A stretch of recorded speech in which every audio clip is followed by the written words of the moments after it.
Good evening, everybody. I'm mobile, so you're gonna get my voice, not my face, for at least maybe 15 minutes. So just come on in, and as soon as we get everybody in, we're gonna go around the room and basically just kind of get a touch base. I did get an email that I am going to be sharing with you guys when I get back to my computer, but it's no surprise. We talked about it when I completed my SAM registration that we thought I knew it was going to throw off because the tax return address did not match the address on the DUNS and all that other stuff, IRS and all that good stuff. So who all we got? Anybody? Anybody there?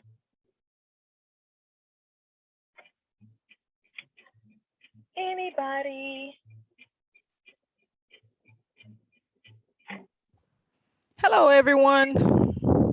Hey, Violet. How are you doing? I got mine's done, Monica. So proud of you. How long did it take? An hour and about 20 minutes. Yeah. Ooh, child. I Did you do your started at dynamic? I started 8:32 and got through at 9:46, something like that. Okay, so did you do your dynamic business search? The one at the end, Yeah. Good, very, very good. I was just making sure now. I think I did because I was trying to check my email because I got the confirmation email saying that your EIN was validated and all that good stuff. I got that email today, so now I'm waiting on my cage number. I think it is. Okay, so you got a validation letter. Well, I didn't. I got it kicked back and it said the IRS we couldn't validate your address. It didn't match and I knew that was gonna be the you case. already knew that, right? Yeah, so I gotta figure out how to solve that. Yeah, it says validation successful for your TIN. Very good, very good, very good. We are on the way, friends. We is on the way. Yeah, I am too excited. Yeah, this is oh my goodness. I was up probably to about 4 o'clock this morning, and the getting my funnel together for these attorneys, and this whole government certification and all these different processes and whatnot. I am very interested to see if there's a demographic that we could actually help, and they pay us to do that for them. Right. So, and I'm trying to find out how I can get signed up with my local city, city and state that you were talking about. I've been up trying to research that, but hadn't had any luck as of yet. So probably something I'm missing. That's for your DBE certification. I'm not sure. What does that mean, DBE? Disadvantaged business enterprise, or the state has they call it disadvantaged business enterprise, I want to say, but that's that state level certification. Right, that's what I'm trying to look into also. Okay, good. Yeah, I need to look into that myself. And that application, when I saw it on our state website, it didn't seem like it was all that deep. So hopefully it's not as bothersome as SAM. Right. But yeah, I did get that. So, but I still haven't picked my other one up and started to follow up with it. It's just been a very, very busy day. And I forgot to run payroll last week, and I had to get caught up with that and been on hold with QuickBooks for 2 hours today. Oh my Lord. So it was one of those very busy. One of those days. Busy. Yes. But so what direction do you plan on taking your government contracting? Like after you get, everything set up, you're going after the woman-owned small business certification, right? Right. Correct. And then after that, what direction do you see yourself taking it in? Are you going to go after fingerprinting contracts? You going to go after notary contracts? I'm looking at both. I want to do fingerprinting and notary, but I think I want to shoot at fingerprinting because we have a shipyard on the coast here in Mississippi.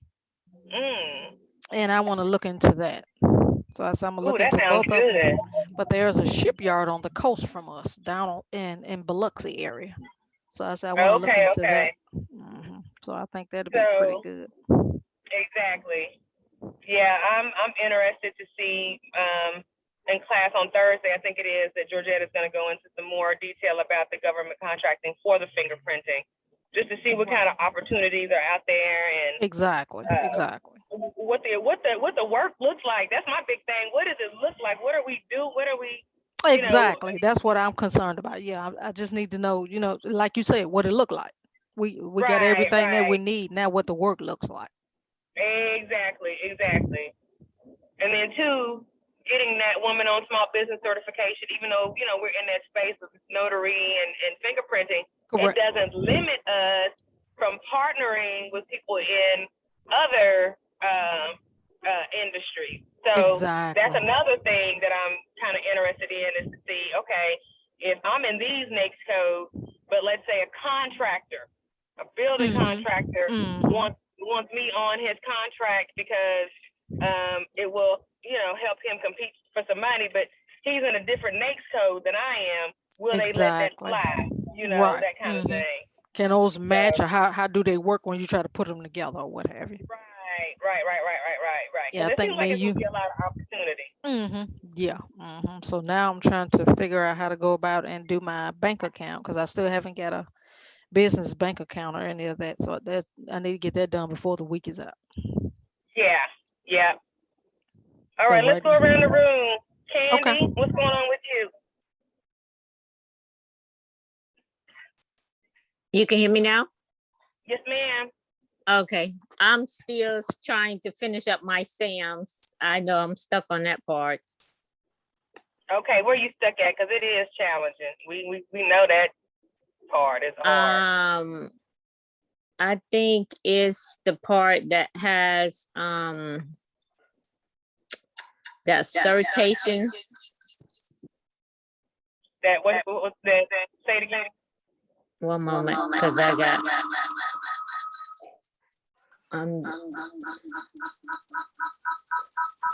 hold on.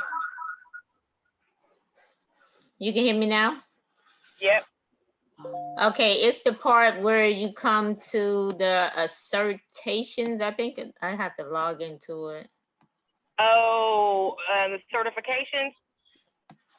Is it the certification? No, it's another part. Once you complete I have to log into it. Okay. Yeah, and that's the other thing too. We were talking about that. Sometimes when you get out of it, you have to start all the way back over again. It doesn't let you pick up where you left It off. makes you start all the way over. Well, whatever you do, when you do get back in, be sure to, make sure you do your dynamic business search at the end, like Georgette taught us, so we can be, so we'll come up in more places when those small business specialists do their search. Let's see here. So we got Kara. What's it looking like for you, Kara? Hello, everyone. Well, like I said, I started a little earlier than before I stumbled across Notary Nerds. So I had my application completed and it was active, but I know Georgette talked about the dynamic business search. I did not click on that. I bypassed it. So now I'm going to have to go back in and start all over again. I mean, there's nothing that has changed, but I just have to go back in and say I'm going to update so that I can click on that to make sure that I'm found and submit it again. And they have to go through the validation process and everything, but at least I'm familiar with it. I got through it the first time, so the second time, hopefully, and yeah, I definitely want to be found. I don't know. I didn't know I had to click. I don't even remember seeing that. I know there was an update, and I think I did it like early April before they did the changes and everything. Because I don't remember seeing that little button down there, but that's what I'll be doing. Hopefully I'll start on that tomorrow morning and get through it. And yeah, it didn't take very long to validate everything. So hopefully it'll be a smooth process. You guys, that right there is why Georgette is so much of a blessing. Because I really, honestly, that little button probably been there for 30 years, but they do little stuff like that, and nobody knows this is what you're supposed to do, right? Not unless you work for the government. You know what I mean? Yeah, they did do some updates, but 9 times out of 10, that's something they probably just don't tell people. You know what I mean? Yeah, so I definitely it's just, yeah. So I'm just so thankful for her, because you know, it's just those little bitty nuggets of, you know, tips and tricks. Now you're likely to get searched now when they do the search, because she was a small business specialist, so she knows. So Right. she's looking, she's coming from the point of view of being inside the SBA, which is, I mean, as a business owner on the outside, we couldn't have it any better. Like, we could not, as far as this process is concerned. So that's good. Letitia, I'm sorry.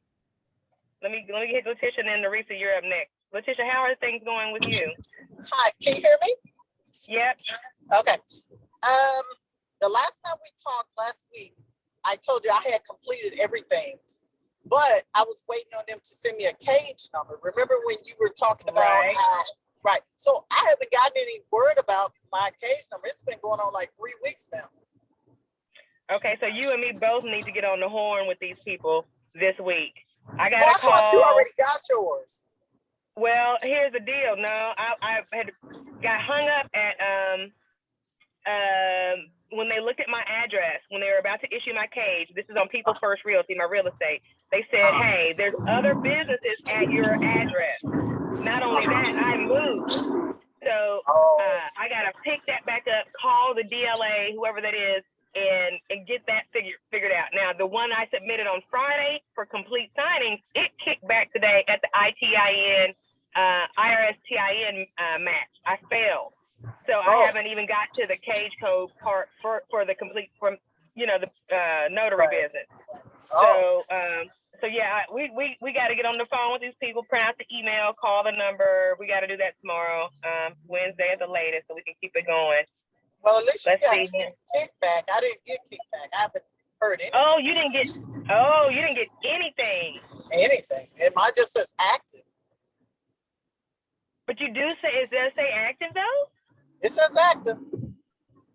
Well, maybe maybe you're good. But I didn't get a number, a case number. Now, when you say it says active, what are you talking about? SAM.gov or something else? And Sam.gov, when you hit the like update status, it actually put in your DUNS number. So I put the DUNS number in, and then it said, you know, active. It showed active. Oh, okay. I think that's going to show active just because you successfully completed the registration. I think that's what that active is for, if I'm not mistaken. Anybody else want to chime in on that? No, but I'm thinking that's the case. We'll see. We'll find out. But Yes. either way it goes. Yeah, Go ahead. yeah, that's what that means. When the registration has been successfully uploaded, it's active. But I think a cage code might come a little later. It just depends, but it means that it's active in SAM. So you Right. got to do that process. Okay. All right, cool. Narisa, how's it going on your side of the world? Hello. I kind of took a little mental health break towards the end of the weekend. I guess just the weekend. I didn't even do any classes or anything. So Good for you. I need to do that. I need to take a mental health month. I don't know. I need a pool or a beach and a mojito and some more stuff. But so I just kind of took good. a break, but I haven't done anything more. I do have my DUNS number, I have my virtual address, I have my LLC and my EIN. So I'm moving, but I just kind of paused for a little while this weekend. Well, good for you. Good for you for taking care of yourself. And thanks for that reminder for all of us that really need to take a day or two here and there to do the same. Yes, ma'am. Let's see who we got. Pla. How are things going with you? Hello. Hey. Yeah, I just registered. I did register my dance number and I got it. And I haven't done anything else after that. I've been busy a little bit, but yeah, I'll start the. Okay. Well, good job in getting your DUNS number. I know B, I don't think she's on tonight, but I know she had some trouble getting hers. So I'm glad you got yours with no problem. And yeah, this is just going to be a process. This mastermind that we're doing is just to keep us accountable to hopefully get it done sooner rather than later. But that doesn't mean that we have to be robotic about it and that we're running from a fire, you know? Yes. Just the mere fact of us meeting like this and keeping it top of mind, you know, will keep it moving forward. So good job on that. When do you think you'll start working on your SAM.gov registration? I think that I'm gonna start tonight after the meeting. Okay. Mhm. Good. The replay from Friday is in the Woman-Owned Small Business course. It's not in the community because it won't let me upload the videos to the community.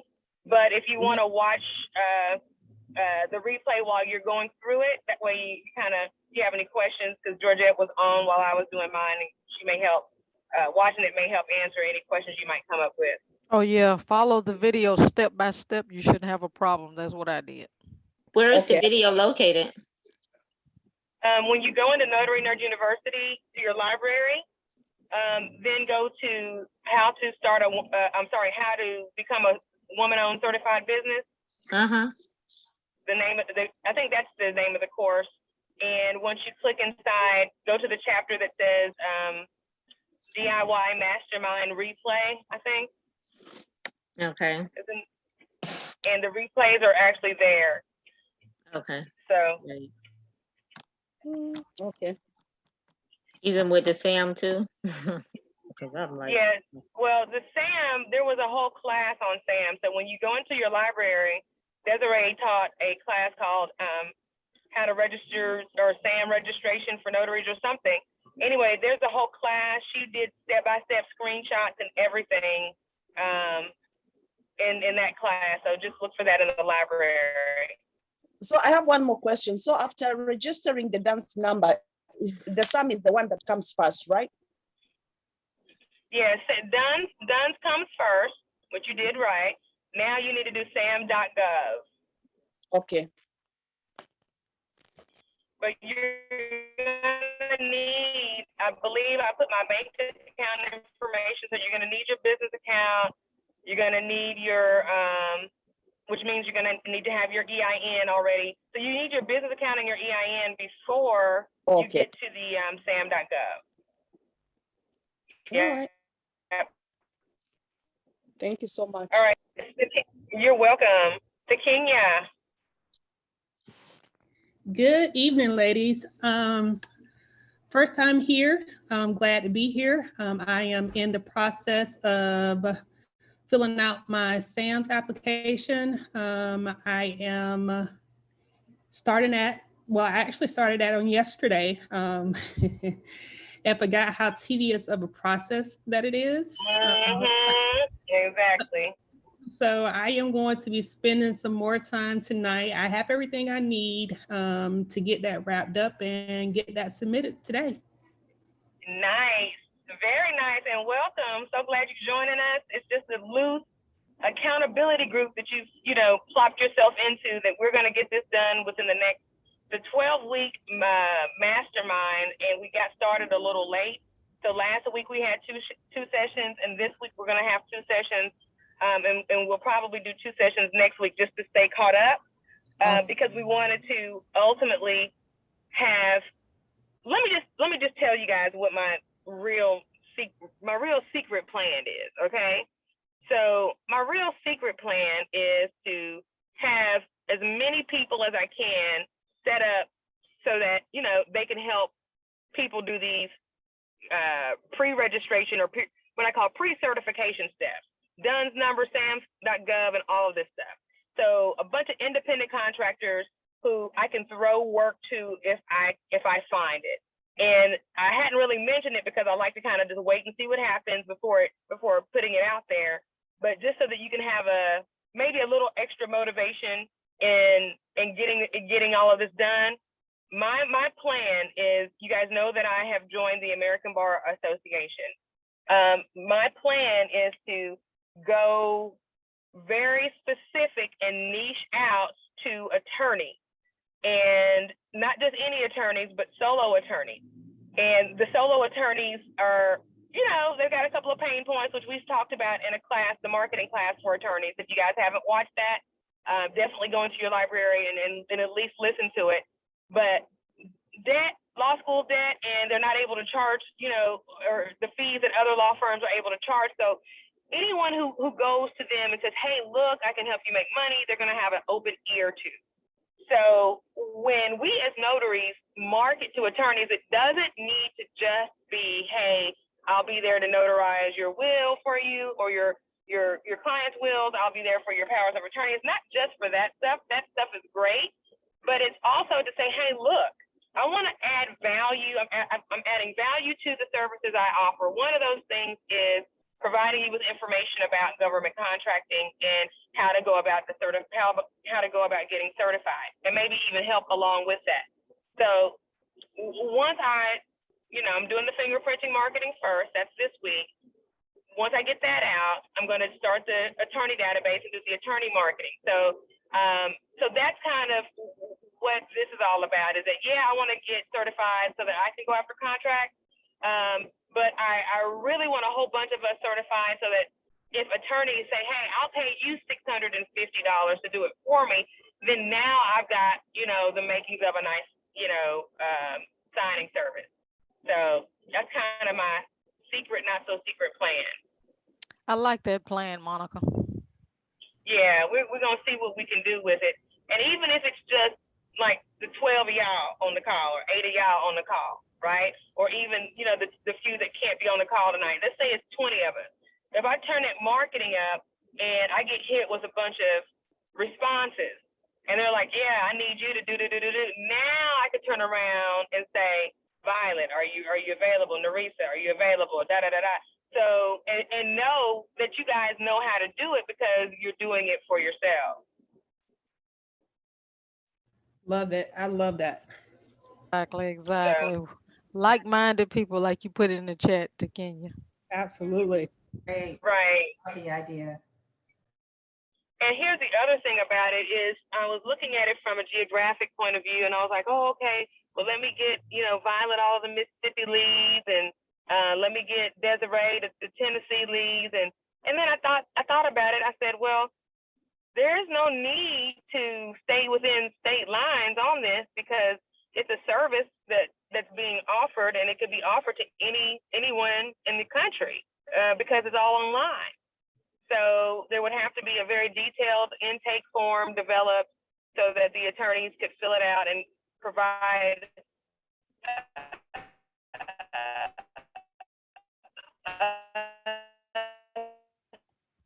Did I lose Monica? I can't hear.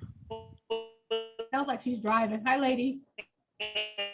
Hello. Yeah, because I think we lost her. Can I ask a secret question?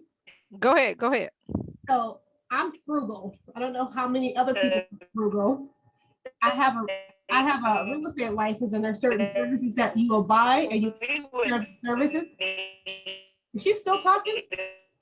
She's saying something, but we can't hear her. It sounds like a robot.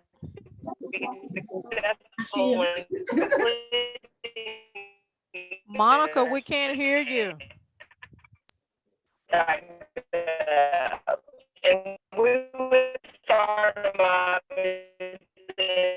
Can anyone hear Monica? No, she sounds like a robot right now. I think it's just a lapse. I think it's just a lapse. Can you hear me? Yeah. Go ahead. Okay.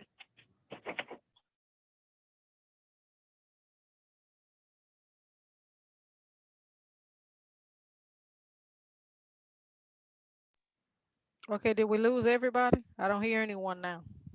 I'm here. Can you hear me? Okay, Yes. I hear you. I'm here as well. I think Monica just muted because we couldn't hear her. So you can go ahead and tell us about your information that you was giving us. I wasn't trying to sell anything. I promise. Oh, I got you. We understand.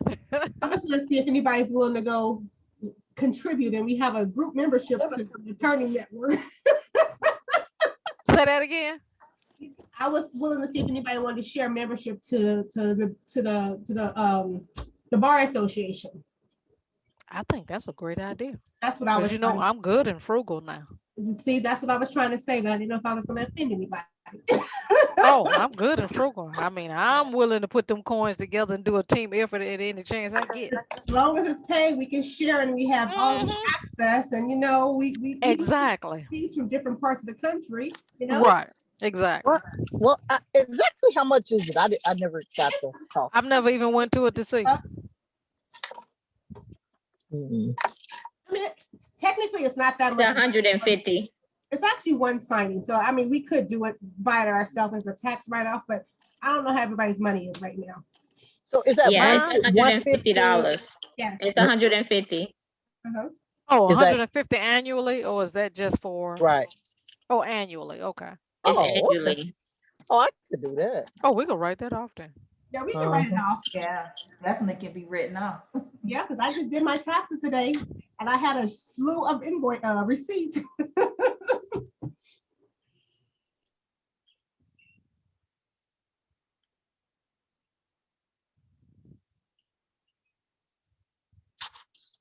So, did we go through everybody on here to see what their status is as far as the registration with sam.gov?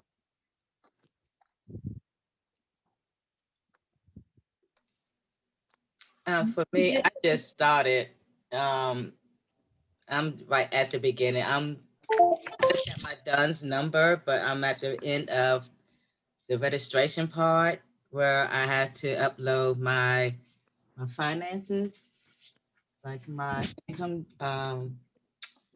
statement, that sort of thing. So that's where I'm at with that. And then I go to Sam's and do the rest. See what else I need, because I know there's a list of stuff I need before I complete it.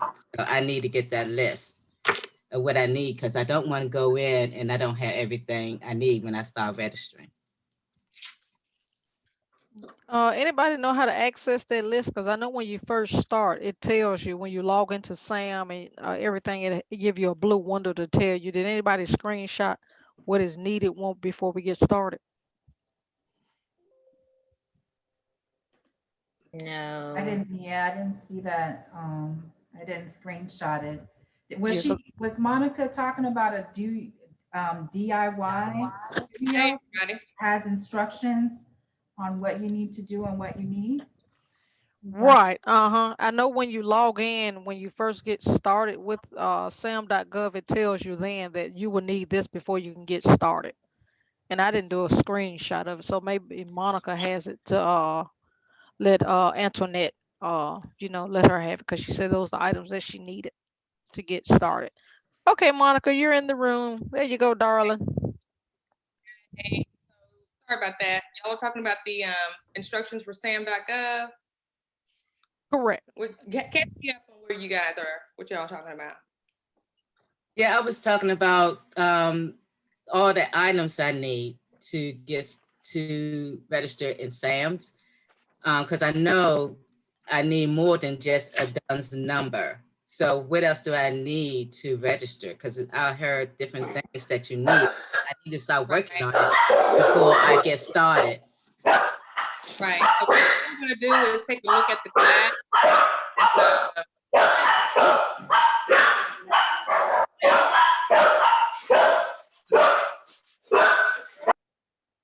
All right. What we're going to do is look at the course that Desiree put together. She has everything kind of laid out as far as what you're going to need in order to, get registered with Sam and everything. So what I'm going to do is just pull that up and encourage you to go back through that whenever you do have the time. It's called Sam. I'm going to tell you right now. Yeah, I just got started, so I'm like right at the beginning. So at the very beginning. Okay, so yeah. Really, then, if that's the case, you probably want the first session. Well, so here's what's happened. We've got courses. Let me show you. So this DIY session that you're in right now, this is just, I guess what you want to call it, a mastermind. But then we've got all these courses, the starting point of which really is the government contracting course. And where is it? It is somewhere with Georgette. So I don't know how are you brand new, or is it just, have you taken Georgette's course here, this government contracting? No, yeah, I'm brand. I mean, okay. I signed up like last week. Oh, wow. Okay. So yeah, you're brand new. So you know what? I would kind of go ahead. I don't know if you would need to But start I've been here. keeping up with you guys like on Wednesdays. I've been keeping up with, what's going on. Okay, good. So what So I would do then, look at this, you can know exactly what you need to get started. Hold on, let me pull up that course that Desiree did. There we go.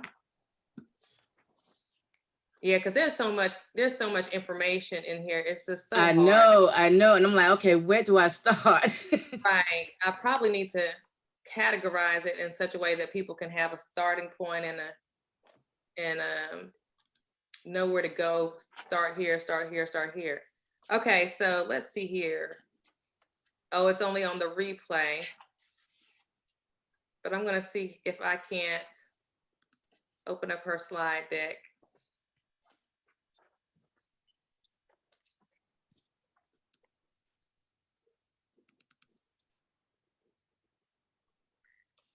Okay, there it is. Let me start a new share.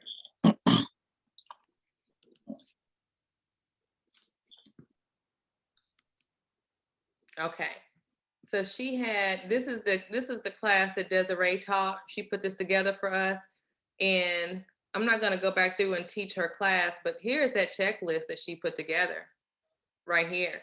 Go ahead, Letitia. I'm sorry, I could wait. It was again about the cage number. I was going to ask you, how long did it take you to get any kind of feedback? Okay, it's well, I submitted that one on Friday for complete signings, and I'm gonna show you an email that I got today from that submission on Friday. And then last spring, when I was doing it for a real estate company, I submitted it on like May the 15th and got a response on the 20th. And that was right before the pandemic hit. So well, I need to find somebody. And that was just a response saying, yeah, that's right, you didn't get any email or anything like that, right? Right. After I became active after I registered and became active, I haven't gotten anything else. And that's been 3 weeks ago. Right. These things are going to be good to work through, just simply because all of these little roadblocks blocks that we are running into, guess what? Mm-hmm. Our potential future clients are going to run into them too. Mm-hmm. So who was it that I was talking to that is brand new and wanted to see how to get started? Are you taking a screenshot of this page?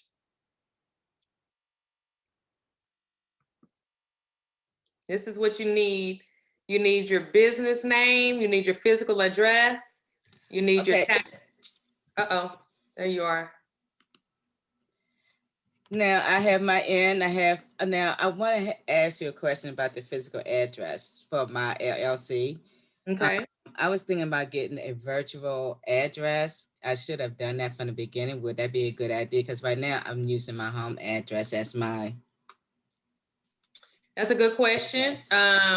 The author of this course, of this sam.gov, Desiree, she has a virtual address.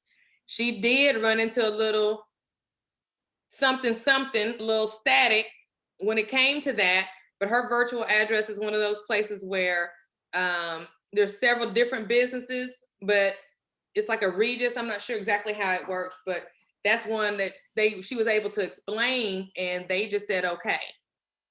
So I think it may depend. Now, here's the rule of thumb. Your whatever Dun & Bradstreet has for you needs to be the same thing that you put on sam.gov. The address needs to be just the same. And hopefully all that matches your IRS records too. Yes, that's why I was thinking not getting it, because all of my information have my home address. Okay. So I'm thinking, okay, then I have to go and change the address, and then I might run into some problems of having all of these entities with the same address. Right. Yeah, that's a good point. Because when they do that check and they run up with too many addresses or too many businesses associated with an address, it kicks it back. So, but here is, just whenever you, have the time, I want you to take a look and see about getting these things together before you even worry about Sam. Because you'll sit down at Sam and try to get it done, and you won't be able to because you'll have to input something from here, and that'll make you have to start all over. You on mute? Did you say anything about? Sorry, I have, I'm sorry. oh, okay, I have everything on here except for, let me see. Got the legal name, got the physical address, got the taxpayer, got the DUNS number. I went into the NAC and I have the W-9 form. I have my banking writing. I have all of that information. So that's all I need, right? Yeah. Now you can go ahead and start with Sam. Erica, what was that you were about to pop in with? I'm sorry, I'm a talker. What did you say in regards to physical addresses? So with regard to physical addresses, you want them to match exactly. So Dunn's, whatever Dun and Bradstreet has on record for you, needs to be the same thing that you put into your sam.gov registration, which also needs to be the same thing that you reported under your Schedule C, assuming you, or whatever you did as far as your tax return for the business. So And all addresses need to match. And it can't be a PO box, can it? No, yes and no. I don't think you can do a for real PO box. Now, I do have a friend who has her PO box, but it doesn't look like a PO box to the naked eye. It's a street address. Yeah, that's how most post offices are. They give you like a Horizon Ridge, and then the same unit number is the same box number. Okay, so that may be something that works. I don't know, you want to try it out and see. The good thing about this process and the fact that we're all doing it in different ways is going to give us a nice pool of frequently challenging issues that we're going to be able to put into like a little cheat sheet. Because if you try it with a PO box and it works, then we know we have some empirical data that says, you know, we get a client that says, hey, I'm going to use my PO box. Will it work? We'll know right away. Yes, you can. Right. So it's going to be cool for us to try these different ways out. And hey, so what if it kicks us back? Like I said, we're not necessarily running from a fire. We're already, y'all, let me just make sure I let you guys know. Y'all are at the front of the line. Okay.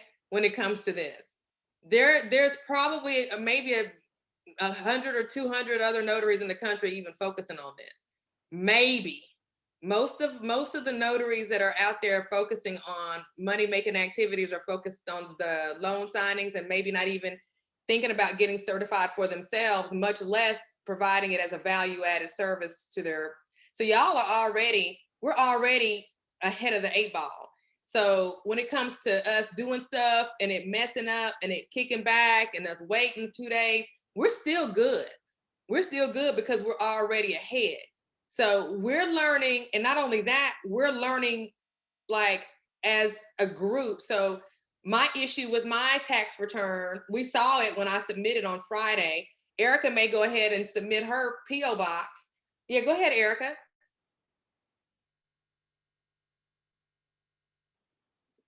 You can come off mute. You were chiming in, so I was going to wait till you finished because I wanted to. Okay. I wanted to say something from you. Okay, yeah, so, you know, all of us are learning in these different ways. And so let's make mistakes is what I say. Let's just keep the ball rolling forward. Whatever mistakes we make, let's bring them back to the group. It'll be our collective knowledge at that point. So that was kind of it. But go ahead. So I've been a notary, and I'm not trying to talk a lot, but I am a talker. I love talkers. I've been a notary since 2003 and a realtor since 2003. And I got all of my training from a title company. I used to do signings in office. And then when I got off work, I would go do signings like in LA, whatever. I would charge $500 for a signing because it wasn't regulated then, back in 2003 and 2004. And remember when short sales popped their head up and everything stopped? Mm-hmm. My notary business stopped completely. So this time around, I'm like, you got to focus on something other than loan signings. Even though you take them and you do them, you do something. You have to have a niche, just like you've been preaching. And your class intrigued me because of the attorney side, you know, the attorney, and so it intrigued me because you're focusing on attorneys. Well, what I was doing, I was focusing on facilities like senior communities, because I have a lot of senior communities that call me. They little old people love me, right? In my area, they just love me. They call me for everything, right? And they just love me. But I love it because you're saying focus on attorneys. But this is real talking, you know, because you're a realtor. This market is going to change in about less than a year. You better know it. And if you're focusing on loan signings, you're not going to be eaten. No, It came to a at all. screeching halt in 2005, 6, I don't remember. It came to a screeching halt. You had no signings. And then when it populated again, it came up, loan signings started being really popular. They started to try to cutthroat you for like $80, $85. You can do a first and a second. You know, you understand what I'm saying? So right. Yeah. And they're doing that again now. I'm starting to hear a lot of people talk about that same phenomena happening now. They're doing it now. Yep. Yeah. I don't walk out my house for less than $100. Right. That's my thing. I told myself the same thing probably end of last year. If I pull out that driveway, it's got to be $100. Exactly.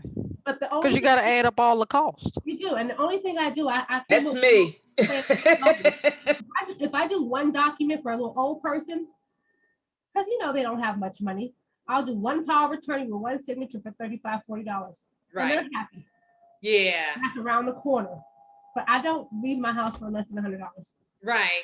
I'm with you too. As far as being of service to our elderly, that right there is just, that's just a given. You doing that, I'll do those all day. And the fact that they love you like they do just tells me everything I need to know about you. And then when I see veteran on their ID, I give them a $5 off, and they're like, "No," I'm like, "Yeah, thank you for service in our country." Oh, that's sweet. Well, I tell you what, you just hit it all on the head. And so my marketing towards the fingerprinting with the FINRA brokers and the attorneys is specifically for that reason. Because I think a notary thinks that, everything has to involve the stamp. But what we don't realize is that people hire and contract with us because we're easy to hold accountable. We're public officials. We're trustworthy for that reason, to the degree that they don't have to really worry about us doing something too terribly wrong, because we've got the errors and omissions insurance. We've got the bond that's required. Our Secretary of State governs us, so they can really call us. They can call real quick and complain if we ever did anything wrong. So people who need important documents curried or field inspections or some things that don't even have to do with an actual physical stamp will look to the notary just because of those characteristics. And I think if we start to think of ourselves in terms of that versus just in terms of someone who is going to acknowledge a document or perform an oath or an affirmation, I think that we would start to see more creative ways to bring in different streams of revenue. So that being said, I need you guys' input. I was up to 4 o'clock this morning working on this, and I want to see what your thoughts are. You will be my, I guess, what do you call it? Marketing, what is it called when you have people give you advice, constructive criticism? Anyway, this is my landing page, okay? What do you think about it? This is my landing page for the funnel that I'm developing for the attorneys. I think it looks great. It's clean. This is how to attract. Okay. It looked pretty good to me, Monica. Yeah. It's professional. Okay. So the fact that it said, what did it say? Okay, the fact that it said how to attract the value you deserve. Did anybody even pick up on that, or did it evoke any type of an emotion at all? I think it really stood out. It's very eye-catchy, and it's also like in a bold, print and different font from the other. So I think it pops. What about this title? How to create a value ladder. So in the other title, it was how to get the value you deserve, and this one's how to create a value ladder. Did you get a different emotional feeling when you saw that title versus the other one? Mm-hmm. No. I didn't. The first one kind of got me. Then the second. Yeah, I agree. Same with me. The first one stands out. I think this one is, because it's more wording, it kind of takes away. The other one stood out more. Okay, Absolutely. all right. Focus group. That's what I was trying to think of. You guys can be my focus group. Yes, So ma'am. for the next, let's see here, 11 minutes, I want you to give me your opinion on this video. Training, how to create a value ladder. It's a guide for notaries. I'm going to show you how to fly under the radar. My name is Monica Wilder. I am a real estate broker. I am a farmer, and I am a notary public, basically a serial entrepreneur. And I have been flying under the radar since 2014 when I got in business for myself as a real estate broker. I got my first commercial listing. This is crazy. By flying under the radar. I just had gotten my broker license. I remember it like it was yesterday. And I thought to myself, now that I've got this title, I can send out a direct mail campaign and they're gonna see that name, that title, and they're gonna know I'm about something and they're gonna give me some business, right? Just because I'm now a broker, right? So I got, I was all confident. So I got my, nerve up to do a marketing campaign. And I said, I'm gonna go after customers that I wouldn't normally go after because I've got that broker title now. So I got my list together and I was focusing on commercial properties because I knew other real estate, other real estate agents weren't focusing on commercial. They were more concentrated on residential property. And then I also knew not a lot of agents work the probate files. So I decided to focus on the probate files because I had a limited budget. I didn't want a lot of competition from a whole lot of folks. I wanted my message to get to where it needed to get to. So I had to be creative. I had to find a way to fly under the radar. And doing that is what took me from working with primarily buyers on the right at the beginning of my career, you see in the picture there on the right, to getting my first commercial listing on an up and coming street in Nashville before Nashville started popping, right? I was on Jefferson Street, for those of you who are familiar with Nashville, Tennessee, and I had my sign on this commercial building for like, I think 9 months or so, took me to sell this property. So all because I said, hey, I'm going to target a specific audience. I'm going to fly under the radar and I'm going to think outside the box. Like I told you guys, I am a serial entrepreneur. I have a farm called Out the Mud Farm. I have rabbit fertilizer on the shelves at my local co-op, and I don't even own any rabbits, okay?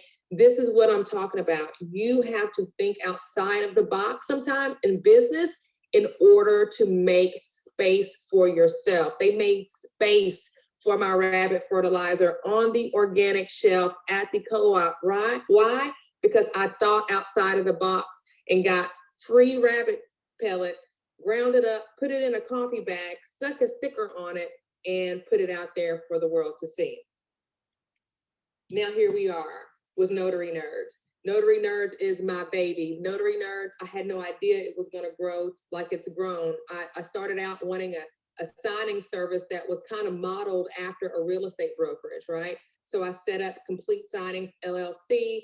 I had seen a lot of people that weren't even real estate related, as notaries making like 5 figures. So I kind of got in my feelings a little bit. And this was back in September 2020. And I said, hey, if they're making this kind of money in kind of in my space, I need to figure out what's going on. So I went out and got my notary commission and started doing some research. And I said, hey, you know what? I'm going to start a signing service that is kind of like a real estate brokerage. So let me get this group, Notary Nerds, on Facebook so I can find the best and the brightest notaries, because I didn't want to get out there and send notaries out that didn't know what they were doing, right? And damage my reputation. So Notary Nerds was created and it just kind of took off on to a life of its own. So that's my point, is you have to fly under the radar and you have to find a way to do that. And the first step is to create a value ladder. Now, a value ladder is a picture, okay, that shows you how to increase your prices by adding more valuable services. Okay, that's all it is. It's just like a little visual aid for you to do that. Here it is. So here you see value going up vertically, and then price going to the right horizontally. And as you can see here, everything starts with the most affordable. So general notary work is going to be your least expensive service, right? Then you're going to go up to loan signings, right? And the purpose of this value ladder is for you to find out what goes next, right? And then what goes next after that even. Okay, why do you need a value ladder? Well, you need it so that you can identify some new opportunity, okay? You need it so that you can get some place where there's not so much other competition, so that all of your marketing efforts aren't just getting flooded out, right? If you're marketing to the same audience that everybody else is marketing to, then you're not standing out. There's just too much competition. You want to also increase your potential revenue, and you want to insulate your business from potential market slowdowns. Now, I've been in real estate and mortgages since 2004, all my career, okay? And there is one thing that I can tell you, and that's that market is very cyclical. It goes up and it goes down, and it goes up and it goes down. And I don't care how good a loan signing agent, notary signing agent you are, when that market goes down, you have to figure out something else to keep you afloat, because you're not going to be able to control the market, okay? How do you go about creating this value ladder? Well, first and foremost, grab a clean sheet of paper, unlined if you can, draw a 90-degree angle like we saw in the other picture, using the arrows, one on the left, going up, and one going across the bottom.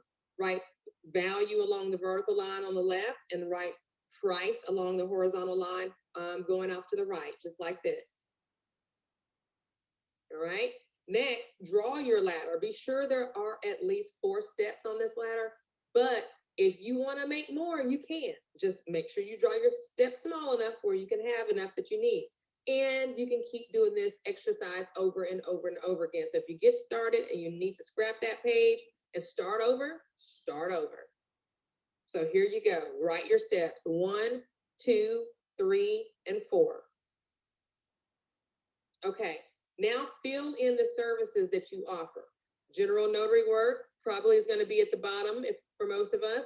Then loan signings, okay? And then we're going to talk about what to put into those other 2 categories. Okay, determine additional services that you can provide. Now, these are the services: small business enterprise certification, guidance, woman-owned small business guidance, veteran-owned small business guidance, 8A business development guidance, and hub zone guidance, right? Notice how I said guidance. You are not certifying anybody to do anything as a notary. All you're doing is guiding them, much like you do in a loan signing. Okay, so, but what if I don't know anything about government certifications? Well, guess what? I didn't know anything about rabbit fertilizer, but I got up to speed real quick once I realized people were willing to pay $7 a pound for it, okay? Learn, people. Go and start working on your own certification. Go to YouTube University. Stay on the SBA.gov's website. Print out all of the things. Read it. Make up a packet. Join Notary Nerds University. Do what you've got to do, but get expert in it, okay? It's going to be to your advantage for you to become as knowledgeable as you can about government certifications. All right, so here's the value ladder re-explained. We got the general notary work at the bottom, then we go to the loan signings. Now we've got government certification education. I wonder what that looks like. Well, talk to you about that in a minute. And after that, we've got government certification services. Well, government certification education looks like you providing information that's going to help the target audience understand more about the government certification process. It's going to be a snapshot. It's going to be something that's going to save them some time. It's going to save them some energy. It's going to save them some money. And once you give that to them and they go off and they try to do it themselves, because most small business owners are going to try that. They're going to want to save money, right? Then they're going to say, hey, look, I want to find somebody else that can help me with this. And they're probably going to call up a couple of people. Maybe they'll Google, whatever certification program they're interested in.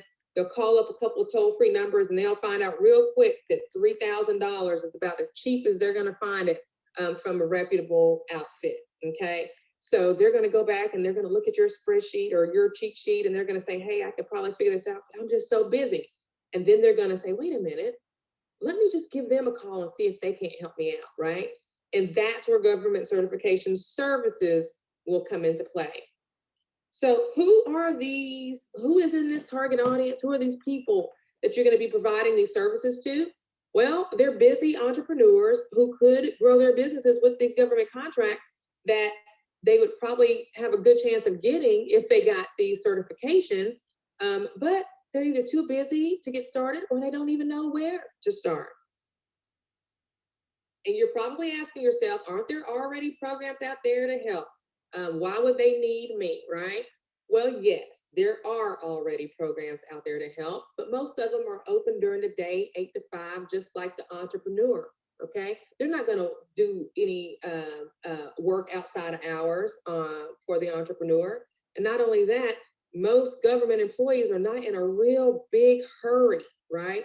So if you are, you know, in a situation where you're trying to get something done, it's gonna be a lot of hurry up and wait, right?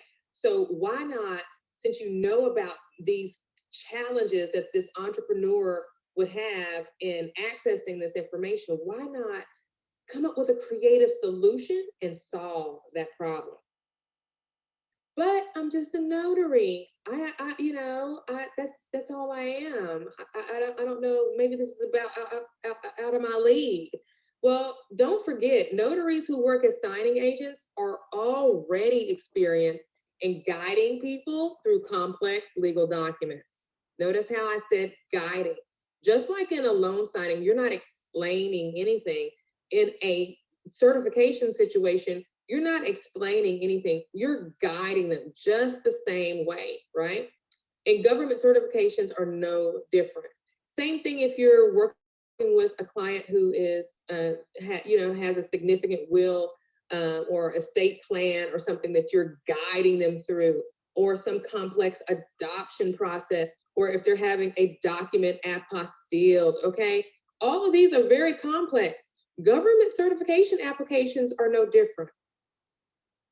So how do you find these busy entrepreneurs? Well, we're gonna work smart and not hard. I've learned how to do that over the years. So we're gonna bring them to us, okay? We're gonna use a little bit of bait, something of value that's gonna help save them time and money to bring them to us. That way we're pretty sure that they want to work with us.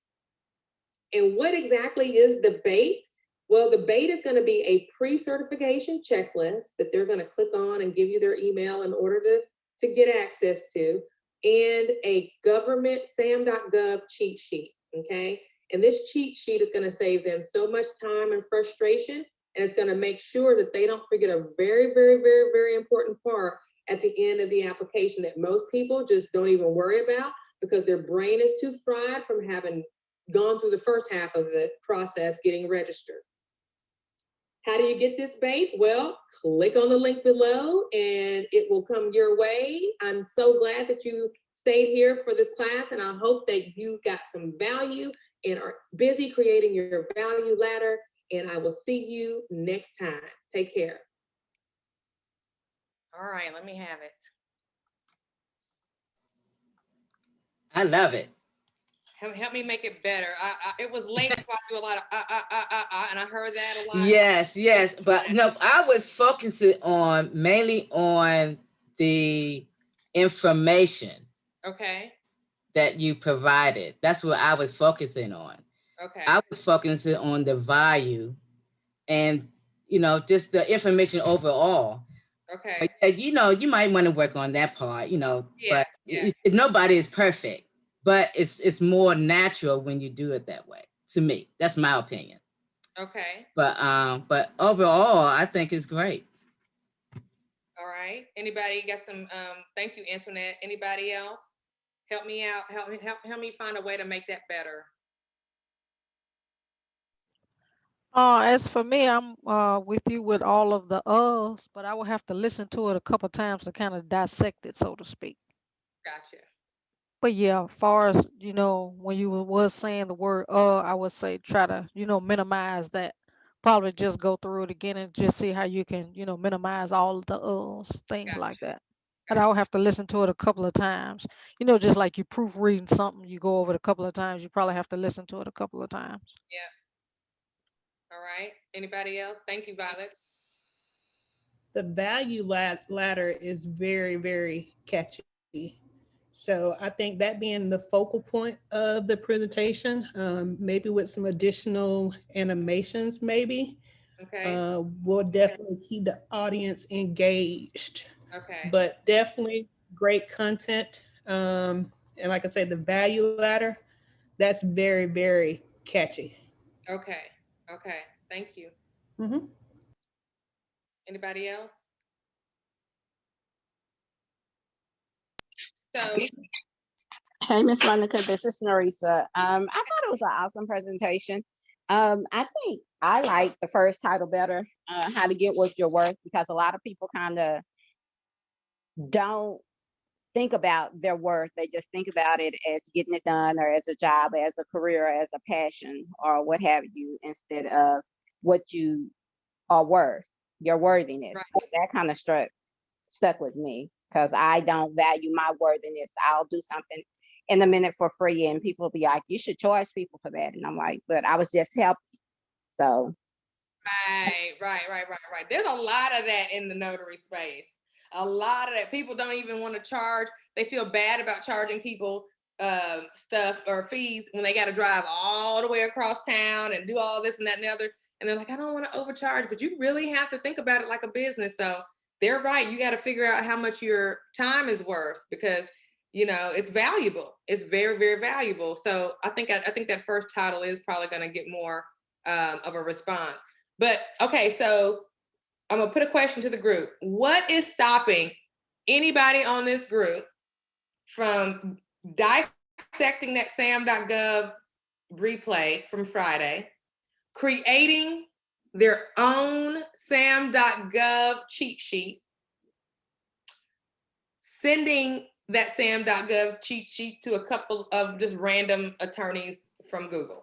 Even if you ain't got the ABAs, y'all should have some attorneys on your list because you guys came to the 10, some of y'all came to the 10 attorney target. And if you didn't, you need to plug in this coming Saturday to get your 10 attorneys. But if you haven't done so already, if you've already got them, then you're good. But what's stopping anybody? Let's talk about that. What's stopping anybody from coming up with a tool that they could go out and test and just see, is this worth anything to anybody? Does anybody want this cheat sheet? And if so, who are they? And are they willing to give me their email addresses in exchange? So that's all this is. It's a way to put something out as bait, and then for them to be able to come back with an email address and a name. So now you got somebody who might be interested. What's stopping any of us from doing that? This is Violet. I don't know what will be stopping me. Probably just not something new. Probably just fear that it's being something new. Okay, And I just fair enough. So I want you guys to start thinking about that. I want you guys to start thinking about putting together helpful things that are going to be something that you could give away as a lead magnet, okay? Because when you learn something new and you're able to put it into a free downloadable or whatever the case, it may not even be attorneys. You may have in your sphere of influence a lot of small business owners who don't even realize that these certification opportunities are available. You may actually go and mention it on your personal Facebook page and have people say, hey, can you email that to me? You see? So this is the time, since we're so far ahead of the curve, right? We're planning ahead. We're hedging ourselves against the upcoming downturn in the market. We're learning some new skills, some new crafts. We can use this time to test our market, right? So since you've already been the part of the class on Friday and then you have the video replay to go back and watch, do what I'm about to do. I'm about to go create a very detailed SAMS.gov cheat sheet along with some other information. And I'm going to put that together for notaries, right? And that's going to be my value add to the notaries that I'm trying to get interested in doing this.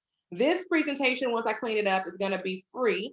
And this is what you call a funnel, okay? Now this funnel is the same funnel that we're going to use to build our attorney database.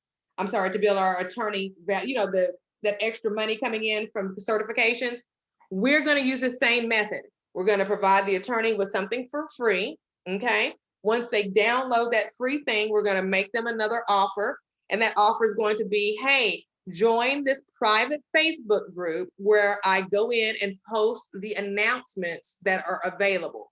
So for those of you who have gone through Georgette's government contracting class, you know how to search for government contracts, right? And we'll, make sure you know how to search for government contracts. So you have a private Facebook group now. They've given you their email address. So now you bring them in, you bring them down your funnel by holding them tight at your private Facebook group.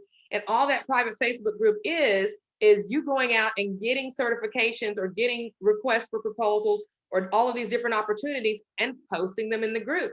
You're adding value to them because they are busy people. They don't have time to search 5 or 6 different government websites. You're putting it all together right here and right there. And guess what? You're doing it for $37 a month. Okay. So now a solo attorney or a trucker or whoever else you're marketing to has one place that all they have to worry about is going to this particular Facebook group to see what government contracts are being awarded. And then you of course will be intentional about what you post based on who your audience is in the group. If you got a lot of truckers, there's no need in pulling a whole lot of requests for proposals for fingerprinting, right? So you're building value into your community. Nobody has done this before you. You will be a pioneer, so you won't be able to look around and see how to do it per se. But whenever you get an opportunity to provide value to someone, that's when you know you got a potential for a business. So you give them the free thing, right? It didn't take a whole bunch of your time because you're going to set it up to be automated. You're going to set it up using ClickFunnels or whatever other funnel system you want to use. But ClickFunnels is what I'm becoming familiar with and what I'm going to teach. And so they come get your free bait, and then they give you their email, and then you invite them to join your private Facebook group where you go and you put all of these government contracting pieces of information in the Facebook group. Now, do you have to monetize at that point? No, you don't. That can be free as well. You can keep giving free value, okay? It's a Facebook group, so it's not that big of a deal. But my thing is, I would want to make sure I gave the value. I would want to make sure there was some exchange for the value. If I'm going to go search 6 or 7 different websites, all these different agencies, I would have a thing. This Facebook group is for people who want to be up to date on these particular industries. I probably would limit it, right? And that would basically be what I focused on when it came to looking for opportunities or requests for proposal. So you could put anything in that group. I'm just giving you ideas, but you want to get to monetization. And the reason you want to get to monetization is because the model doesn't always have to be call me, I'll stamp it and get paid. The model can be, I'm going to provide you something that you didn't even think you knew you needed. And it's going to help you in the long run, and nobody else is out here providing it to you. And because no one else is out here providing it to you, and because it's going to help you, I'm going to put a little tax on it, okay? And it might be $17 a month. It might be $8 a month. It might be something very nominal, but I'm going to put a tax on it, just simply because I'm taking my time to organize it for your convenience. Does that make sense? Absolutely. Yes, ma'am. Yes, Makes it a lot of does. sense. Yes, it makes sense. So start thinking about what your private Facebook group looks like in this ladder. Start thinking about what that looks like. Start thinking about what value are you going to put into this private Facebook group. And you know what? I'm probably, let me show you, probably going to mimic this young lady here.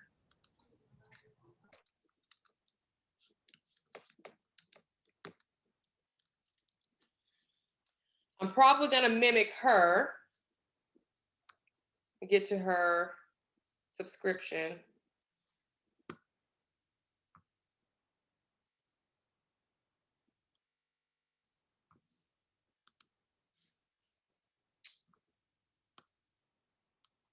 So this is her website. She's got 2. I think this is the one that has, there we go.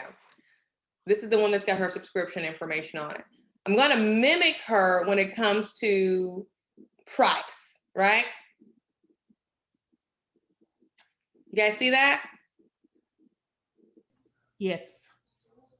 You don't have to knock people in the head with your price when you're giving them something of value. She charges $8 per month.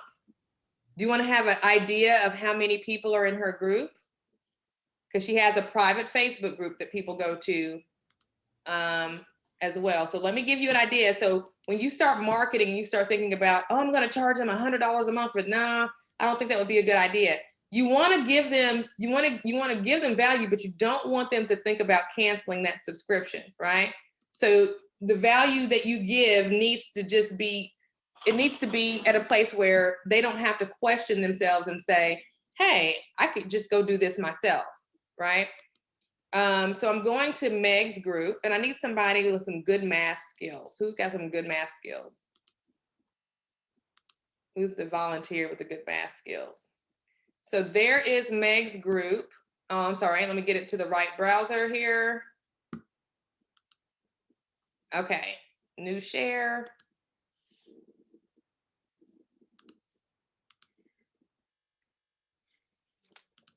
Okay, here we go.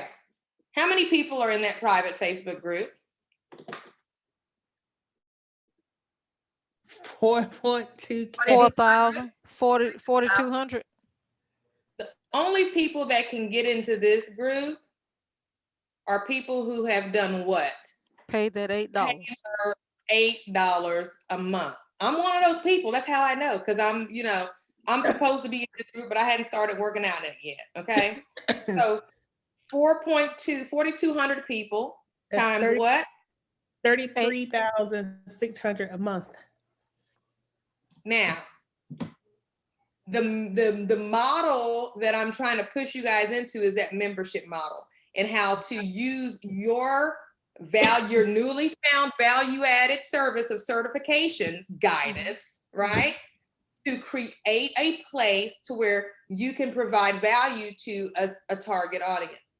Now, you may have a group for truckers. You may have a group for attorneys. You may have a group, there is really just, your creativity is the only limit, okay? You may focus on daycare center owners. You may focus on nonprofits.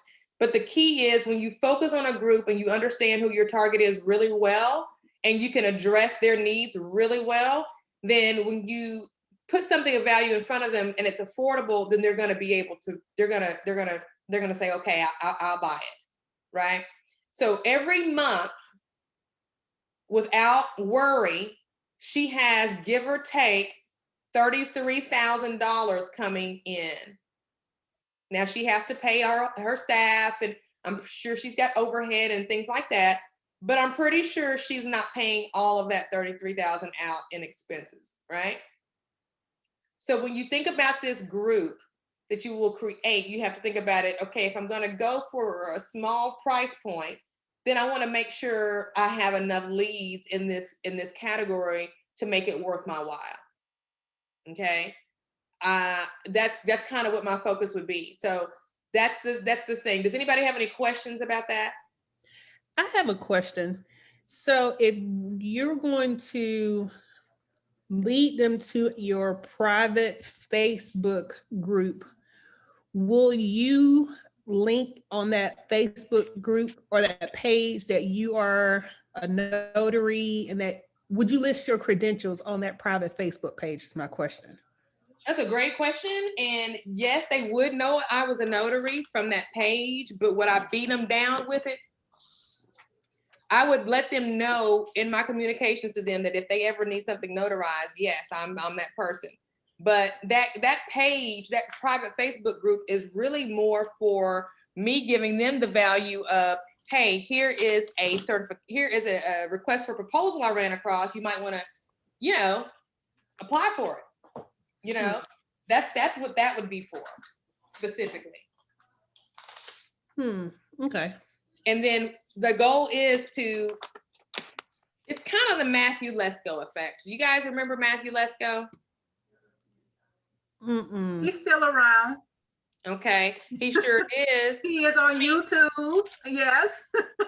Let me show you guys who don't remember him a picture, and I bet you anything that you will remember once you see him. Is this the guy with the Sam's book? The Sam's.gov book? Yeah. That's him. What we're doing, I think we all remember him then. Yes. he was genius because he took the catalog for federal domestic assistance, which was public domain. He published it into a book. He got a jacket with a bunch of question marks on it, and he sold that book and made millions and millions of dollars. He did not author an original piece of that book other than probably the foreword, if there is one, right?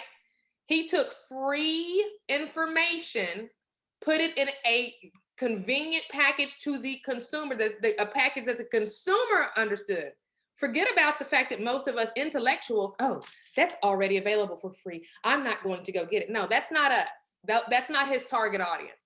His target audience is somebody who needed to be, handed this in an easy way, something they could digest. He made it fun. He made it energetic. You see what I'm saying? So just because we're sitting here thinking, this isn't going to work. This is a Facebook group to give people information that they can go to these 3 websites and get themselves. Well, when you think about that really quickly, switch the gears and think about Matthew Lesko, because he did the exact same thing. You're just going to be doing it on a more microcosmic level. Does that make sense? Yes, ma'am. Okay. Yeah. So when you think about, what this group, what value you're going to give, the one thing you keep in mind is the end user. What do they want? They want to know what is available to be bid upon, because that's going to be the impetus for them to go through the process. So what's going to happen is you're going to give them your bait. That bait is going to pull them into your funnel. That next thing is going to be, hey, I do all of this research every day, and I go through all of this to make sure I stay up to date from all of the federal agencies on what opportunities are available. Then I go and put it in my group specifically for those VIP people that want to see what's happening in a real time. But you see how I'm selling it? All that convenience. Yeah, you could go do it, but I'm going to stay on top of it. I'm going to make sure it's current, and I'm going to put it in one place for you. Okay. And I'm going to charge you $8 a month. Here's how you subscribe. Okay. And I'm just going to keep that going.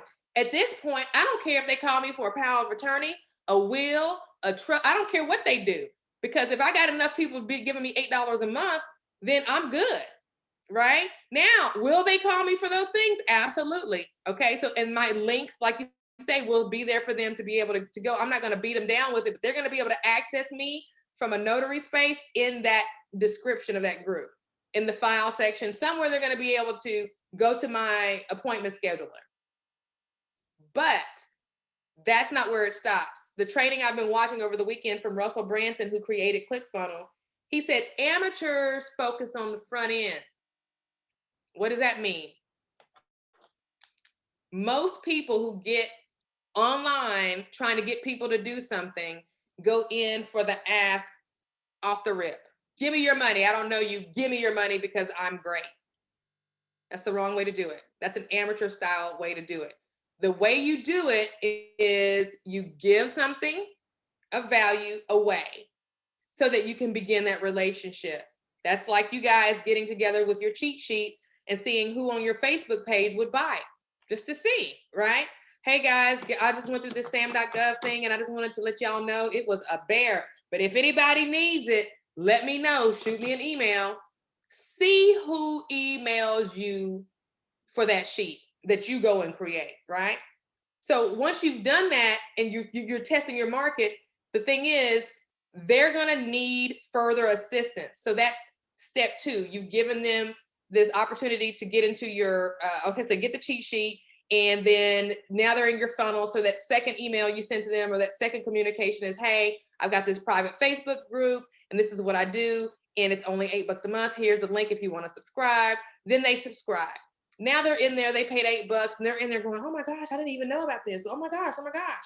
So now they're all bewildered by all of these opportunities, these government contracts that they had no clue existed. So now they want to do more. They want to figure out how can they advance themselves into getting this, right? So that's where your high value is, right? You got the beginning, free. In the middle, you get a little something out of them, okay, for your time. And then at the end is your high value proposition.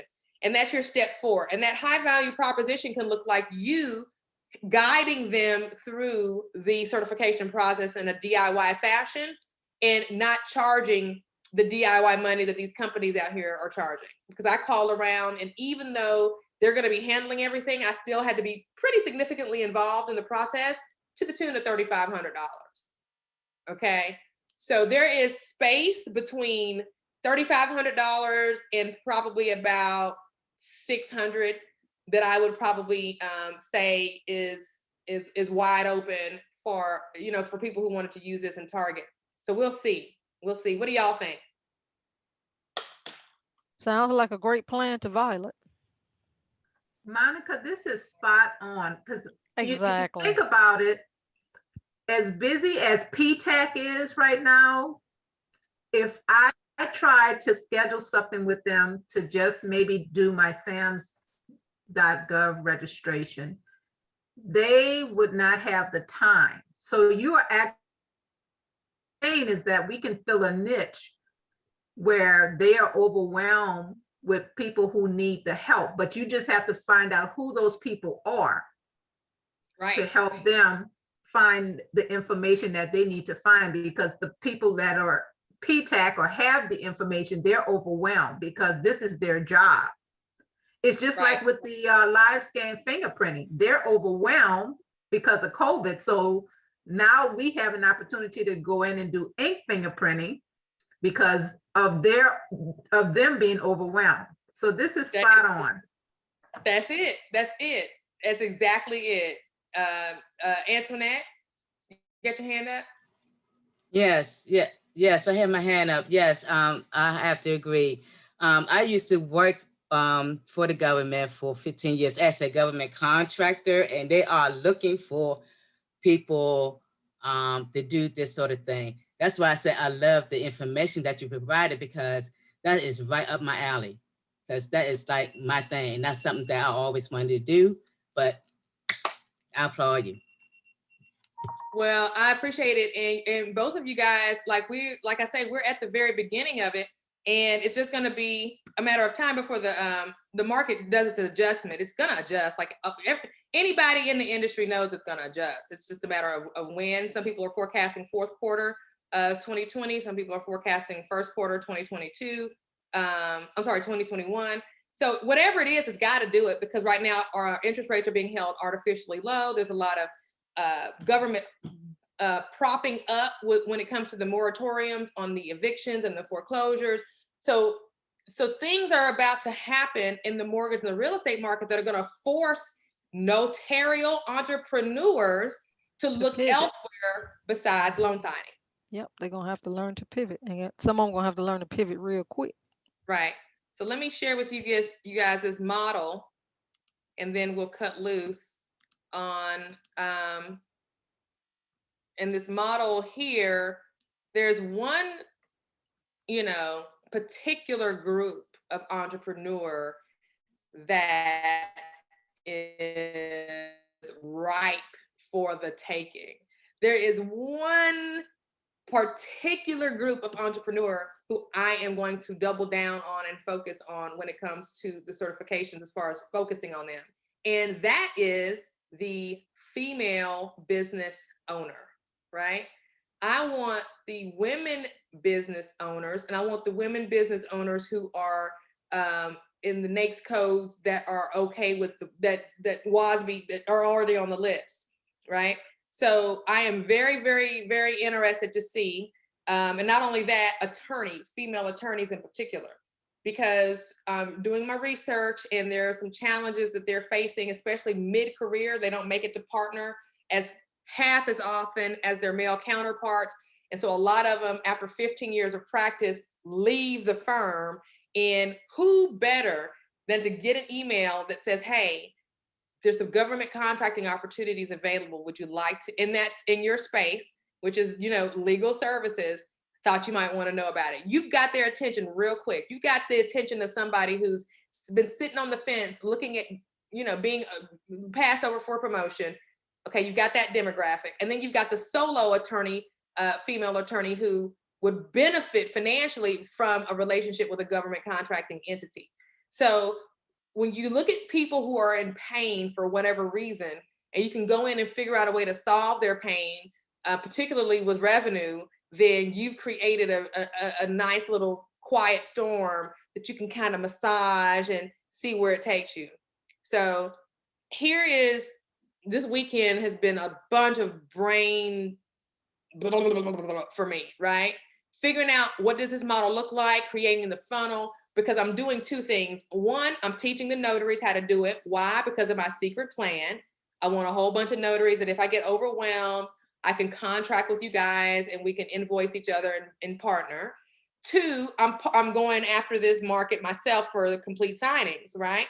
So that I can actually go out and increase my value of services offered as far as that whole signing service model. So I see the big money. I already know what the big money has the potential to do as far as this, you know, higher valued service. You've got somebody being walked through the process for the certification for the women-owned small business in particular. Now, if you want to do veteran-owned small business too, by all means, go right ahead. But I have found focusing and targeting a very specific audience is the absolute best way to go when you want to fly under the radar and get to something big without a whole bunch of competition. This model requires, if you guys are going to do this, right at that third step, there is an adjustment that has to happen. That adjustment is you have to go from, I want to go do loan signings, I'm self-employed, if I don't do it, it doesn't get done, to shifting your thinking to, okay, I'm going to get this going, I'm going to give them this free download. Then after that, I'm going to pump them into my private Facebook group where there's going to be membership attached. Once I get that revenue in, I'm going to have to get an assistant, because what I'm going to need to do is get my templates ready, because they're pretty soon going to be wanting me to help walk them through that. And I'm not going to be doing that. I'm going to train somebody else to do it. Now you're moving over to the right side of the ladder. Now you're heading towards a business. Because as long as we stay in the stamp world of actually going and doing the work, we're going to stay self-employed, which is not bad. I've been self-employed for 10 years. I have been self-employed for 10 years, but at some point you have to graduate from self-employment to a business owner. And that's where you don't have to show up. Mr. Whoever CEO of Apple doesn't have to show up in order for Apple to operate. Okay, whoever owns Walmart now, they don't have to come to work. They don't have to come to work to make it happen. But if you or I don't show up, if I didn't show up on this call today, it would have been some problems, okay? So we are still self-employed, but we need to be exploring business models like this one that take us from self-employment into business ownership, where we can have these things going without us being there. Yes, Desiree? Monica, what you just explained is called from working in the business to working on the business. You are working yourself out as a business owner. You're pulling us in while you're self-employed, but you're going from working in the business as a notary and being a business owner. So I got you. I'm with you. I'm with her. I'm gonna ride the train right along with her. Yeah. And so then what happens is, as you grow up the ladder, every time you go up the ladder, like you're adding more value, as the value ladder indicates, right? As you go up, you're adding more value. So you've got this private coaching, or you've got this private Facebook group, and then above that, now you got these people that want your help on a more one-on-one basis. But what they're going to do is they're going to get your systems, and they're going to get your team who you have trained with your templates, right? And they're going to do the guiding in this fashion. And you're going to use a software like Kajabi that we use over at Notary Nerds University, so that people can go get that assistance, okay? And then ultimately, if they are of the right ilk, a right personality, and you can work with them, then the ultimate scenario would be for you to be in a joint venture type of an opportunity with them. You see something that that they could be an assistant, they could be an asset to you on. You ask them, hey, would you like to go after this opportunity together with me as a joint venture? And let's see if we can't get this money. So that's the ultimate goal with this particular model.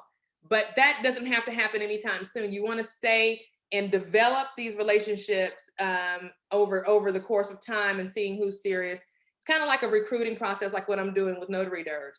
You want to see who gets on your nerves in the private Facebook group, because they are not who you want to work with on a JV opportunity, right? So along this ladder, you get to see who you want to work with and who you don't once it gets to the top. Okay, that's all right. All right, guys, it is 8:30. That is all I have for this evening. Thank you guys for attending this mastermind. It's going to be another episode on Friday, same time. If there's any questions, please let me know. Is that it? Monica, Go ahead, Desiree. did you get anything back from sam.gov? Oh, yeah, I did. I forgot. I almost forgot to show Okay, you you gotta guys. share. Yes, I got to show you guys. Validation failed. Here's the share. We Validation. knew that was gonna happen. We knew Knew it. it was gonna happen. Here it is.